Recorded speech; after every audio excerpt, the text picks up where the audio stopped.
All right. So welcome back to the Degenerate Mentor. Today I have I was going to say gentleman. It sounds so proper. I have a gentleman on here that I highly respect. He has great energy. From the moment I met him, we had one phone call and we completely clicked. And so he is a best-selling author. He's the author of a book called Average Sucks. And so today I have Michael Bernoff. Welcome. Well, I'm glad to be here. I love the name in general, like degenerate. I love that word. It's hilarious, and I think a lot of us literally are some nonconformists. Don't like to do what everybody else does. It's how we get where we're going.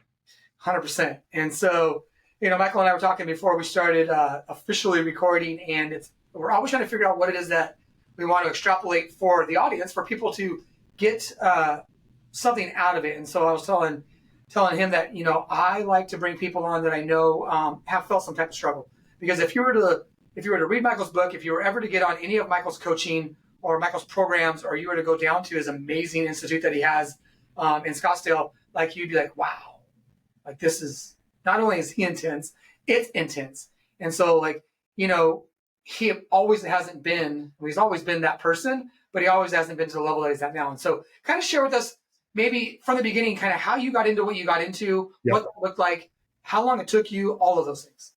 Well, I think it's still taking me. Okay. So I think that's a lot of times people think they arrived, and I don't think we ever actually arrive anywhere, but I think we get where we wanted to have been, but I don't think we actually ever get exactly what we want long-term. We get what we wanted in the past. That's a deeper conversation we go into another day. That's a whole nother talk. But I got an interesting story. I don't have this like very obvious traumatic challenge that a lot of times you get a speaker and a coach in front of you that like parents left him alone when he was 6 years old, or and he had to fend for himself, or he lived with lions, or fell off a boat and lived with sharks for 5 years, or grew up with a really big disability. I dealt with a lot of what I call the invisible challenge as a kid.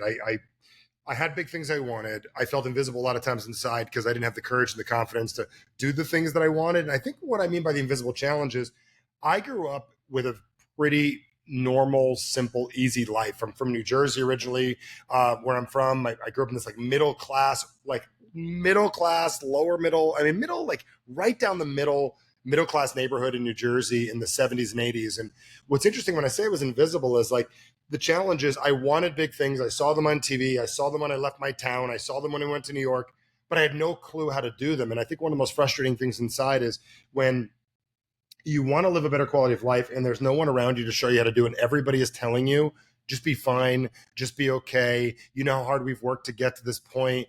And I would say part of a lot of the major challenges I had in my life is I've dealt with duality for about 20 years before I went into business for myself, thinking I was doing okay. And it took going into business to go broke, torture myself financially, almost have my car repossessed, almost go broke, figure out everything to actually cause myself the challenges that I needed to grow to become who I am. So the short story of it is when I talk about what my biggest challenge was I didn't have a named challenge, which was a freaking challenge in itself. Like I didn't have one thing I had to do. I didn't have to do shit. Like I would have been just okay in life, which means I probably would have been miserable. So the trauma was the fact of everybody was mediocre and they were okay. That mediocre was okay. Yep. Right. But here's the duality.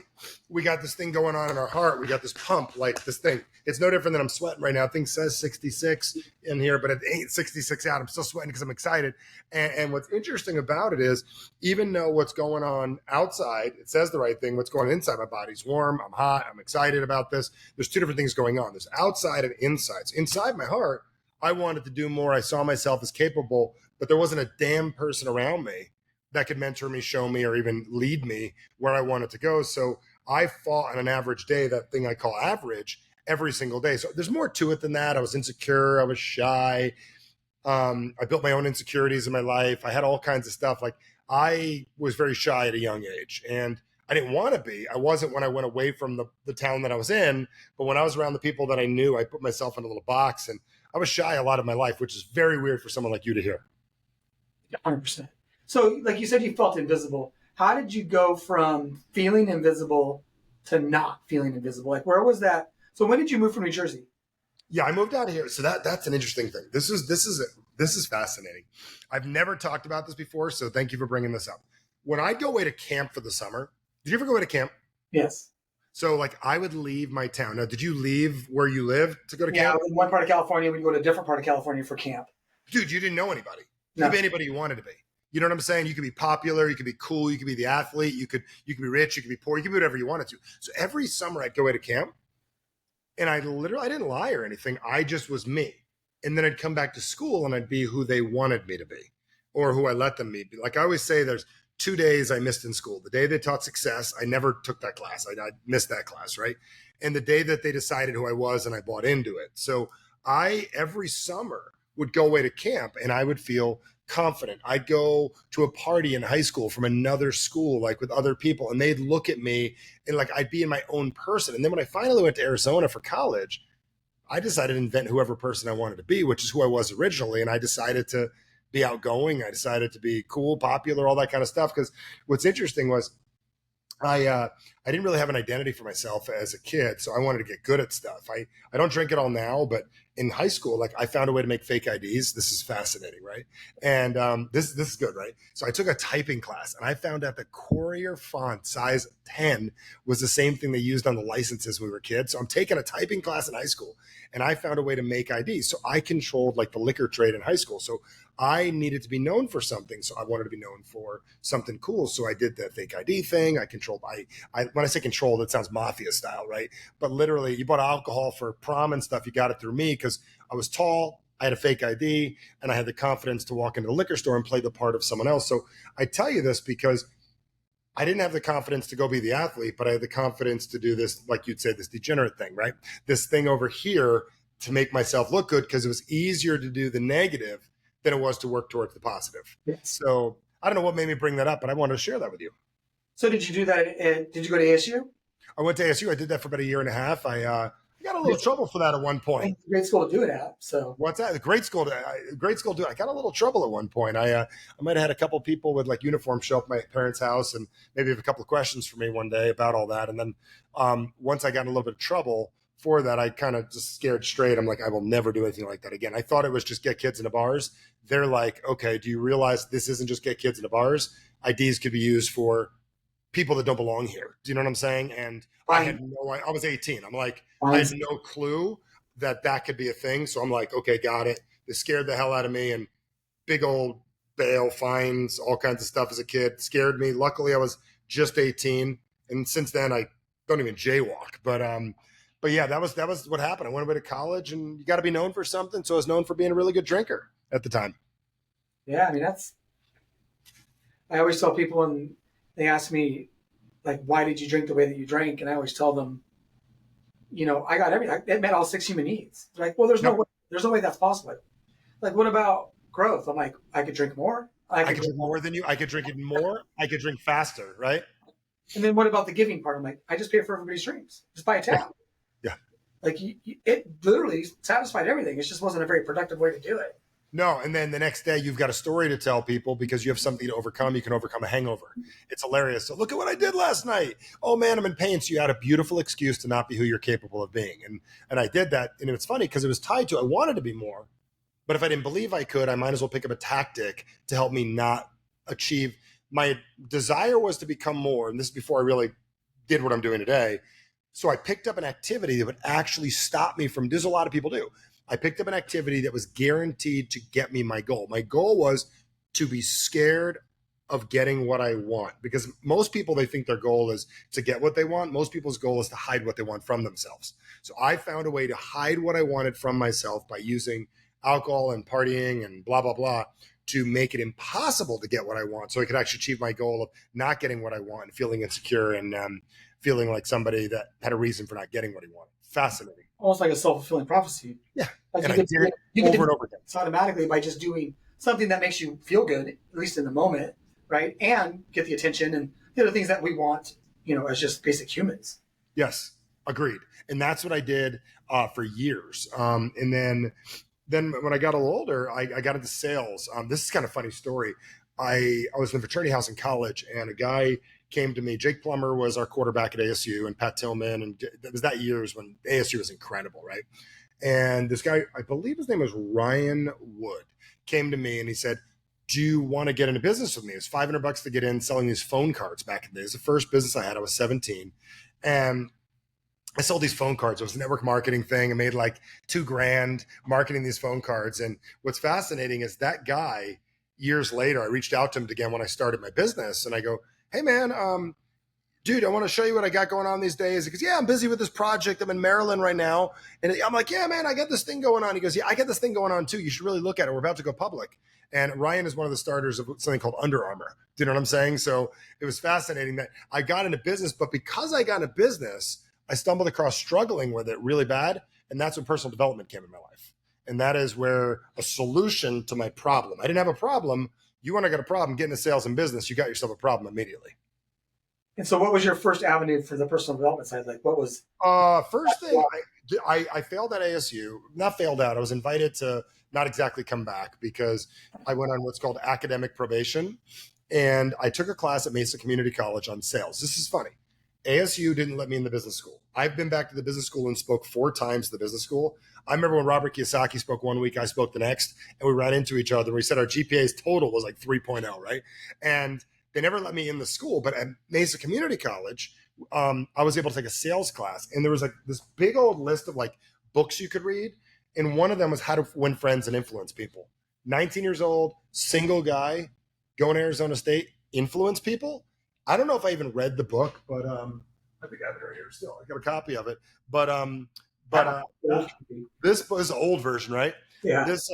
This book, just the title, got me to realize, wait a second, you could learn yourself better. Because my parents always told me to work hard and be a good person, which was really nice advice. But dude, be a good person is good. But last time I checked, working hard leads to burnout.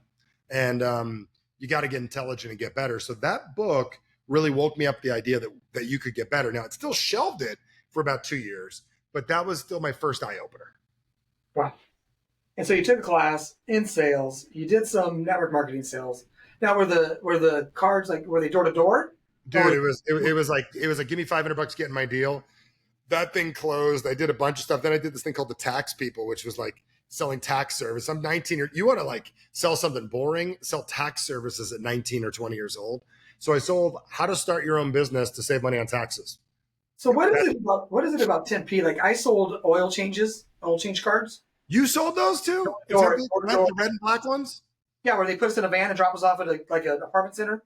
I think I bought those from you. If we're about the same age, I probably bought one from you. Yeah, something about 10P. And then credit card processing. And that was where I learned that you could be anybody you want to be on the phone. Yes. But they're like, no, you're the vice president of sales. Oh, okay. Like, okay. And if you believed it and you can speak it, then, so that was like my first sales journeys in Tempe as well. So who did you work for in Tempe on sales? Who? Yeah. I don't even know. That's a long time ago. Yeah. Like 91. But Tempe, Arizona back then was big. I had a call center back then at 1.2 in 2003 or something like that. For some reason, Arizona had tons of call centers. Don LaPree started the call center business back in the day. You placed little, tiny, small classified ads, right? They promised you the world. Yep. And then that's where I found this place called Horizon Foods, and they sold meat door to door. Okay. That's where I really learned what I did not want to do as far as sales went. Yeah, but I think everybody, like I look at, like I talk to people like Frank Kern. He sold door to door. It's funny, Frank sold meat door to door. He sold merchant accounts. Jordan Belfort, I've known Jordan a long time. He sold meat. He sold ice cream. He sold merchant. Like when you learn how to knock on those doors and you learn how to get that rejection. So I think sales in business, like my greatest people I ever recruited when I was in sales were usually military background or athletes, because they've been through hell. They've been through really hard stuff. Like people that have been through very competitive athletic stuff, whether in college or high school, or people that were military. Like I had a guy that worked with me, David Bramwell. He was a Marine recruiter. If you could walk through the mall and try to get kids to give their life for your country, which is an honorable thing, and to leave the mall, to come into a little room with you, to decide to join the military, dude, you could sell anything. Do you know what I'm saying? So that guy got me to recognize that sales in business is something I think everybody should go through, because everyone deserves the feeling of people telling you no. people not being interested, not being liked for a moment, or not even not being liked, not saying in a way that people enjoy, and being able to actually get through that is really what helps you be very successful in life. Yeah, rejection is a part of everything. Everything. I think it's I think it's necessary. So I believe my life was too easy. I had minor rejection as a kid, like minor, and it was enough to make me feel major to hide from it. But I didn't have enough of it. But if I would have grown up with parents that were entrepreneurs, or it would have been around me my whole life, like my kids, they've been around it forever. They watch us sell. I mean, they got it. My daughter wanted to set up during COVID the doggy diner outside. She invited people in the neighborhood. I thought I was never going to do anything. 70 people showed up. I think she donated $2,000 to a dog charity in the middle of COVID. It's crazy. And she was 8. Yeah, well, I mean, what's nice about a kid too is they have a lot less fear, Mhm. right? They're so naive that they don't think that people are gonna. Plus, it's hard to say no to a kid. Yep. Like, how many lemonade stands do you drive by that you don't? I don't even drink the lemonade. I just give them the money. Yeah. Like, hey, Yeah. I just given you props for like Girl Scout cookies. Same thing. I can't eat the cookies, but here's $20. Like, Yep. kudos Yep. to be out here and putting yourself out here and trying to raise money and talking Yep. to people. And I know it's not comfortable. Yep. So, Yep. Agreed. And I think it's a beautiful thing. I think everybody should go into that at some level. So I think to backtrack this whole thing, I haven't a chance to think about it, is that my challenge showed up when I went into business for myself. When your life is very easy, that is a challenge. And a lot of times people think it's a blessing. I'm going to tell you, it is the biggest curse in the world to have everything going easy and perfect.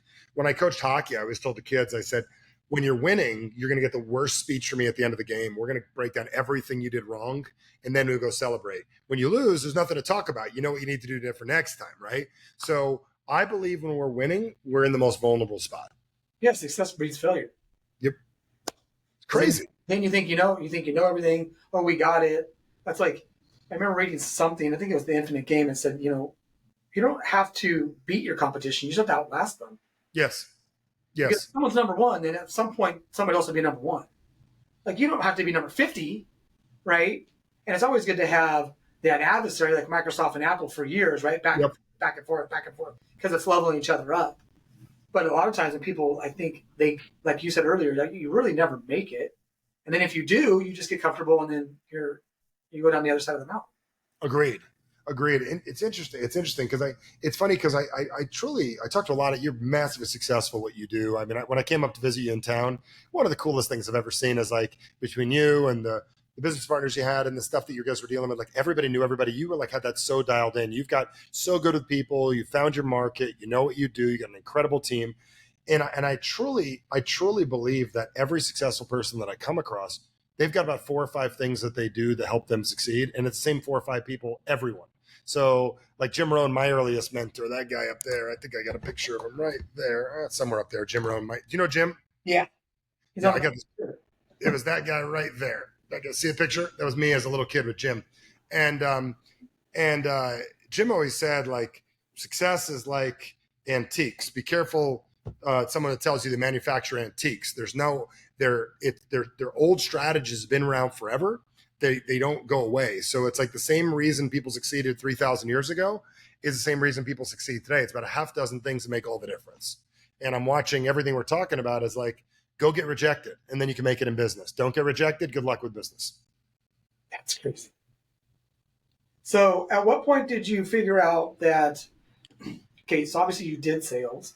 Yep. I mean, you still do sales technically, but Yep. like, at what point did you figure out, like, wow, this, the influence part of it, the language part of it, the communication Yep. part of it, Yep. We're missing the boat. So we're missing the boat, and someone needs to take those reins and start teaching people, like, these are the things. If you change some wording, or Yep. even if you just use the same words but change the order of those words, Yes. right, that can get a completely different effect on maybe someone's conscious or subconscious, to get them to make a move. Like, I was with Phil Jones over the weekend, and he's like, you don't really want to manipulate someone to say yes. You just want them to say yes or no. Like, yes, you want them to make a decision, right? Correct. And so when did you, like, what prompted you to be like that light bulb moment, if there was one, like, not only am I really good at this, I'm so good at this that I think that if I could actually teach others, that would be a better calling for me.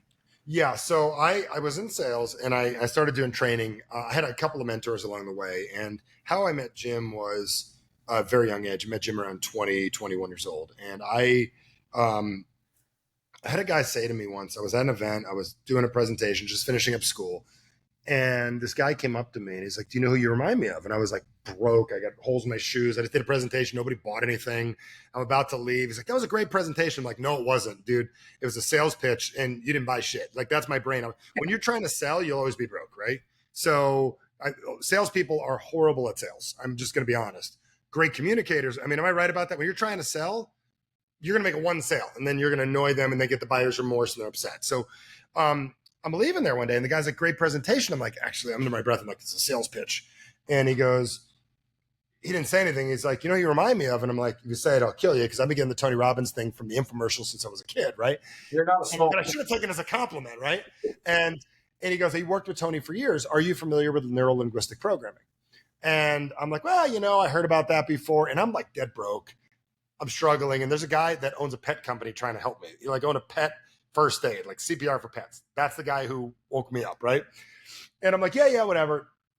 And then long story short, I walk out of there. I didn't care. I drive home. A couple weeks later, here's the short end of the story. I get a phone call from this guy a couple weeks later, and the guy says to me, he said, Michael, are you going to go to this event? There's this event in town, blah, blah, blah. Check it out. It's free. I'm like, yeah, whatever. Sounds good. And he tells me he bought $800 in audios from this guy. And I don't have 8 cents. I'm like, I'm not going. I don't got $800. I am not going. Somehow 2 other people called me, Divine Intervention, and mentioned the same event that a person none of you would have ever heard of in a million years. I go to the event. I'm blown away.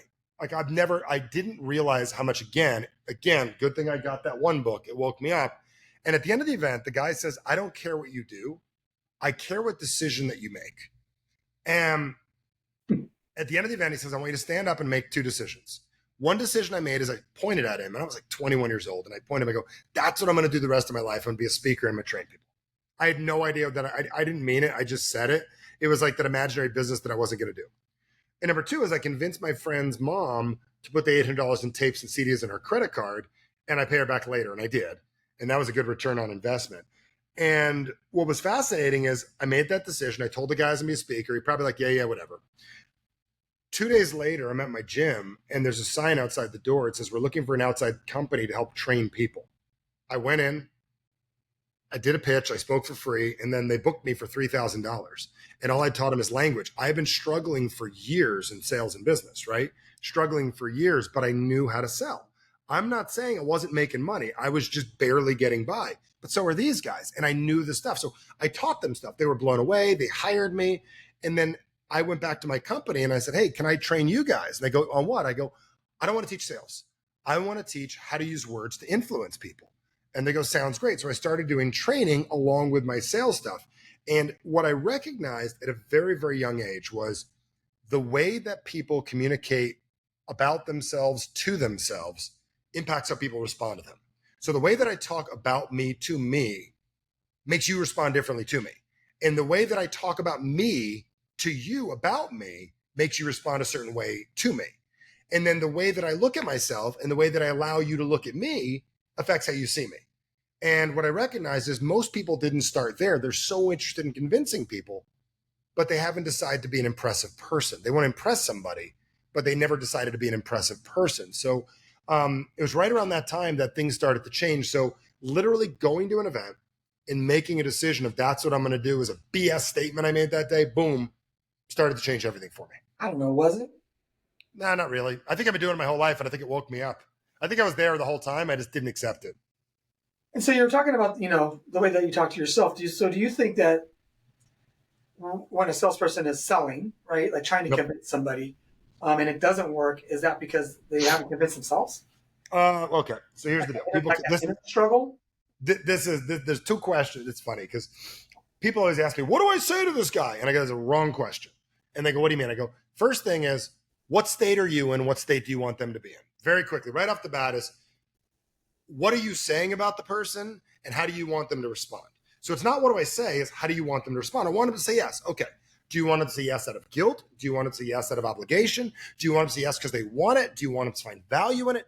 All of those are different outcomes. So I think most salespeople are worried about scripts because of the internet. Everybody thinks you need a script. Everybody thinks you got to say it a certain way. And I think the better question is, what are you going to say to you prior to even opening up your mouth? Like, you know what? I'm not going to cold call. I'm actually going to pick up the phone. I'm going to get a hold of someone I don't know, and I'm going to find a way to connect with them and get them to see value in what it is that I do. Why would anyone cold call? Cold call is the most negative concept. Think about, like, no one ever, like, if you put on a job description, cold calling required, you just got rid of 90% of your people. If you would say, looking for people that love talking to people, that want to reach out, connect, and share company values, dude, it would blow up. But we use the wrong language. So why I bring this up is, instead of worrying, what am I going to say? What are you going to say to you that would actually open up your mind and open up their mind to actually be receptive to you? It's good stuff. I know when we were recruiting pretty heavily, that was the thing. It's like, do you want to be part of a company that has these values, right? And then you get a lot of people to respond. Yes. Right. And then some people do, and some people don't, or they think they do, or it sounds good until you really get into what standards and values really mean, and then holding people accountable to a standard and a value, right, starts to shrink more and more and more. Yes. And so I always try to figure out in that, like, is it just better questions? Is it just better language? Like, is it better language with the questions? Because obviously the best way to get data is to ask, right? And so do you think in selling it's best to have the best questions? Like, I know that's what you are saying in an essence, but like, I know I've been sold before just by people telling me, like, this is what our product, this is what we offer. Boom, boom, boom, boom, boom, boom, boom, boom, boom, boom. And like, you know, I've always been told nobody wants to be sold, but everybody wants to buy. Yep. And so do you believe in, instead of that selling portion, like if somebody was to ask better questions to figure out exactly, like you said, I mean, some people might want to buy out of guilt. I get that. Like, there's a lot of people that make a lot of money to get people to buy out of guilt. I personally wouldn't want to, because then I would feel guilt. But it's like, if I honestly believe that I'm selling something of value, how do I get those people to see that value? Is that just through questions and language? Well, it really depends. I mean, here's the question. Let's look at a scenario. What are we selling? And that's the different thing. It depends what we're selling. I mean, listen, there's no real sales pitch. It's like, oh, I did such a good job. I sold somebody. I fixed their air conditioning unit and updated their Freon. It's like, dude, the thing was broken. Do you know what I'm saying? It wasn't working. You walked in, the problem was very relevant. Do you know what I'm saying? The upgrade was no thing. So are we talking about an absolute cold thought? You got a guy that's never bought a custom suit before and we're selling him a custom suit. We're knocking on a door, putting solar in a guy's house that's broke. I mean, like, what are we selling? Because that has a lot to do with timing. Is so important. Like, there's three reasons that people buy. It's like, do they have a problem? Have they been introduced by somebody they trust? Okay. Or are they doing research and they're going to do the research themselves? So those three things I say are very important. Like, my entire business is based off qualified introductions, people that introduce people. So what about somebody how about that there is a problem, right? It's a universal problem though. Like, it's not the guy's air conditioner broke. Like, let's say buying a house is a problem. Like, having homeownership can be a problem if you present the problem, right? I think most people just present the solution though, and people don't understand that they have the problem. Okay. And so something that's more of an inanimate problem, like, it can be a problem if somebody desires to have that, and then you're going to provide that solution of, this is maybe how you get into a home. Okay. Versus, like, my shit broke and I need someone to fix it. Who's the best out of you 5 guys? Who's the best guy to fix it? Like, okay, so let's talk about it like this. I don't think people respect their buyer enough. I really don't. I think they think they're stupid a lot of times. They think that they're smarter than they are, and they don't realize these people are probably more intelligent than you realize. They've done more homework. They've got their guard up. They've been around the block. So as soon as you really respect the person you're talking to, and I know you do, Greg, working with people, but a lot of people don't respect. Like, I need to make my sale, blah, blah, blah, blah, blah, right? So if you really respect your buyer and you start realizing, I know you probably know more than, let's say we're selling a house, right? I know you probably know more about what you're looking for than probably I do, right? And over our time together, we're going to figure that out together. What my job is as an agent, or my job as a mortgage person, or my job from a title company, or my job as whatever it is that we do, is a little different than most people think it is. My job is to help you see things that you didn't see. For instance, I've watched most people buy the house that they want, not the house they're going to want 5 years from now. So my job is to ask questions to make certain 5 years from now, we're not having to do this over again. Even though I'd love to sell you another house in 5 years, I want to realize you've got an 8-year-old right now. Right now, you need a playroom. In 4 years, we need a teen room, which is a very, very different looking room. and a very different backyard. And you possibly, because you got a 15-year-old, whether they go to college or not, they're going to want easy access to get in and out of the house. You want them connected. So our job is to help you find what you're looking for. And also my job as a mortgage guy is to help you make this as comfortable and easy as possible, not just to just tell you what you need. My job is to really give you a little bit of a nudge and a push too, because you're going to thank me 3 or 4 years from now when you pushed yourself a little bit more, because when you realize the value of homes, because if you look at the last 20 years, in essence, if you would have bought a little bit more a while ago, there's not one person in the last 30 years that doesn't wish they would have spent an extra $100,000 on a house if they could have. Am I correct, Greg? There's not one person. So part of my job is to coach you through this process, to push you just a little bit to get the right rate, but to also get you to get into that house you really, really want. So why I'm telling you this is I think we need to change our perspective with people. And I think part of sales is offering people a different perspective. They have an idea of who you are as a salesperson, but when you offer them a secondary concession, like, I'm not who you think I am. Okay, I'm not here just to sell this to you. I see things differently than you do. Think of me as a coach. Think of me as a therapist. Like, half the time as your real estate agent, because I know a lot of people listening probably in real estate, because a lot of people are, that what happens is my job is almost like a therapist, is to help you through the ups and downs. There's going to be properties we go through and our heart's going to get broken because we don't get it. And my job is to get you back on the horse so we can look again the next day. So if all you want is a real estate agent, go to Google. But if you want someone to guide you and help you through the psychology, through the influence, through all that, I'm your guy. And that's how I sell. Yeah, it's always so easy for you. Well, it's always easy for you too, because they don't sell what we think we sell. So when somebody calls and goes, you're calling somebody about a merchant account. If all you want is a merchant account, you can go on Google, just find the best rate. That's not what we do. We're a strategic financial partner that works with you, that about every 6 to 8 months to a year reevaluates your financial needs and your situation to make certain you're in the best product possible. So if all you want is the best rate right now, probably can find that online. But if you're looking for a partner that's going to spend time in working with you to make certain things change, like stuff comes up, you call me. Like, if you need something and you're like, I need this is part of my pitch. If I were to some merchant accounts, if you need like a portfolio loan, or you need, funding, you call me before you call your bank, and I will have 5 people for you to talk to, so you don't have to deal with the rigmarole. Yeah, see, and I think with where we're going, especially in real estate, with where they're going with buyer's agents and showing that they do add value, right? Yep. As far as their commissions are concerned, and trying to figure out who's going to pay those and how they're going to pay them, and all of these things that are going to go along with it. Like your pitch there, is like script or no script. It's a great script, right? It's like, how do I sell me, not the house? Because the houses are there, right? You can go on Zillow and find any house now. Yep. Any house you want. And so if I can do that, then why do I need you? Yep. And these are the reasons why I need you. Yep. And there's some people at transactional rate, like it's like in mortgages, like, hey, I'm not your guy, right? If all you're looking for is the best rate, I can just tell you right now that I'm not going to succeed for you because I'm not the cheapest. Yep. But and a lot of times, I'm telling you, rejection breeds obsession. We've all heard that before, and I'm not doing it as a tactic. I'm doing it as a pattern interrupt, like to literally get your attention. So I'm going to tell you, I tell people all the time, like when they call the gyms that we work with, like, hey, if all you're looking for a gym membership, go to Google, go to Planet Fitness. You got the wrong person. But if you're looking for someone to hold you accountable, get you in shape, and how you hit the targets that you have, I can help you with that. If you're looking for a $50 gym membership, I'm not your guy. Okay. And the reason we say that is it gets people to reprogram. They're instantly in their mind, like they've got their mind made up. People are our greatest gift to sales and in life and with our kids and with everybody else is people got this very short focus. Our job is to break their short focus and become part of their new focus. I think it's crazy with gyms. Like, I know our gym, I don't know what it is, 140, 150 bucks a month. Mm-hmm. And in the beginning, people are like, you pay what?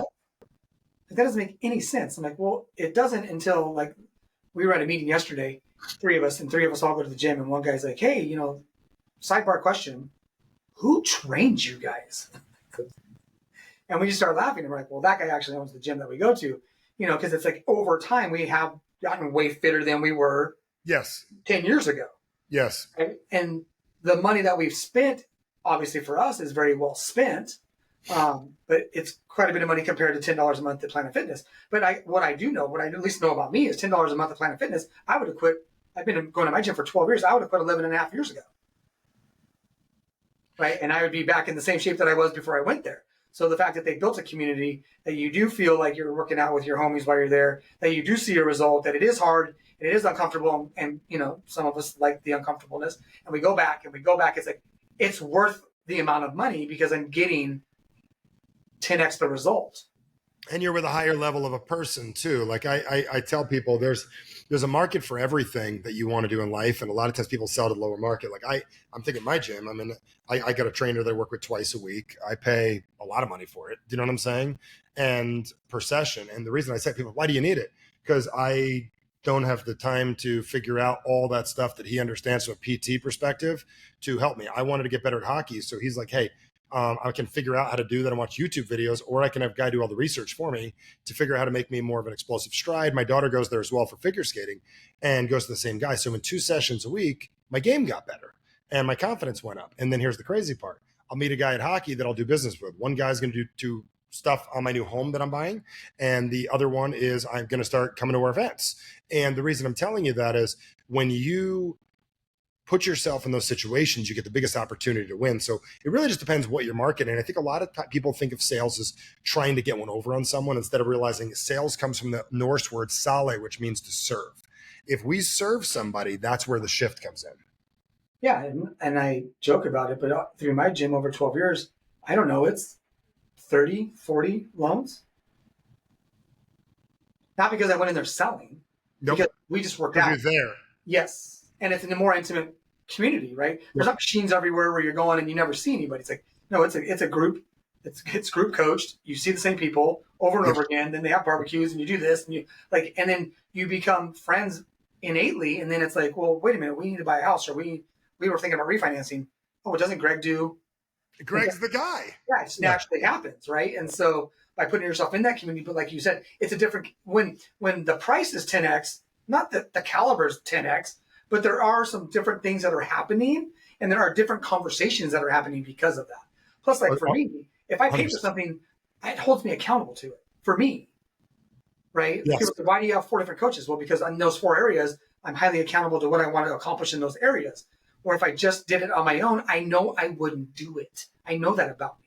Like I can look disciplined and committed, and sometimes I am, but that's because I've paid an amount of money that I'm like, I can't not do this. I can't not show up. Then you have someone else's reputation. You're leveraging someone else's reputation. You don't want to make them look bad, so you've got to look good. That too, right? Like no one's going to coach you if you're not going to do the work. Like I know my coaching works. I'm not going to have you come in here and pay me and not do what needs to be done and then make me look bad. It's so the truth, right? Yeah. That's a good way to look at it. So that holds us accountable as well. So tell everybody kind of a little bit about what it is that you do, and then where they could find you if, like they said, this guy is amazing and I can't live without him, and wow, you get more of him.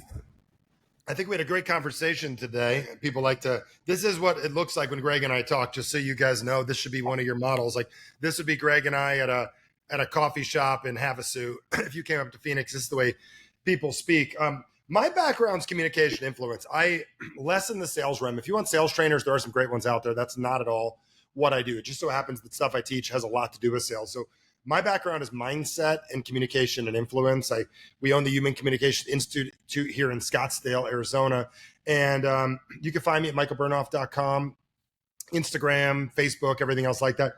Grab the book Average Sucks. And if you're serious about working with me, I'd say that the biggest part we all need to start on is our own way that we language how we work with ourselves. I think most people reject being their own first client, and they don't realize like we need to be our own first, coach ourselves first. And I think most people want to tell everyone else what to do, want to instantly get a script to go use it on someone else. But when you learn how to sell you, on you being who you need to be, that's where the change comes in. So for 20 years, I've been doing something called Call to Action. And if you're interested, you go to calltoactionnow.com with a number 2, calltoactionnow.com, and check it out. And you and I can spend a couple hours together virtually and a day and just connect and really talk about how you talk with you and how other people respond differently to you. Because when you start communicating differently with you and you see yourself differently, the world starts seeing you differently. You'd be amazed how that impacts your sales, your parenting, your life, your relationship, your intimate relationship, everything.